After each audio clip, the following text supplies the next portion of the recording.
Hey everyone, Jason Saghini here on the West Coast with the armchair analyst Matt Doyle. We're wrapping up referee week, and yesterday on the site we saw a feature on referee cam. And Matt, it's a very interesting technology that a lot of people are excited for. What are your thoughts about it? Well, I think it's fun, first and foremost. I think it gies you an idea of what it's like to be on the field with 22 professional athletes.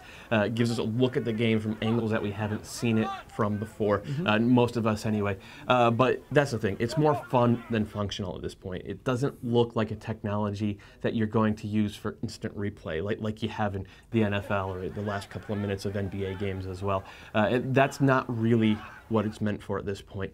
The one function I can see being implemented immediately is use as a teaching tool.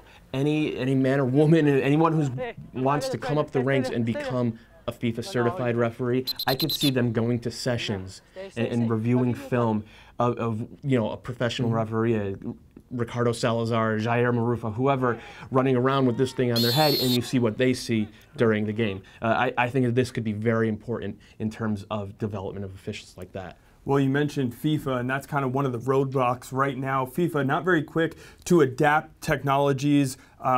They're starting to now.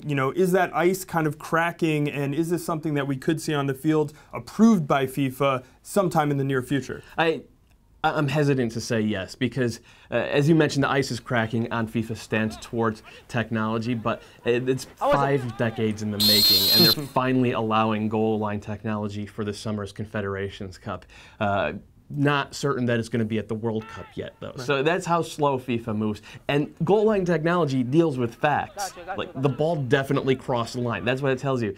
RefCam is not going to deal with complete unassailable facts. Everything is still going to be subjective. You might see a foul, I might see a yellow card, the next guy might see a red card, and if he's English, he probably saw play on.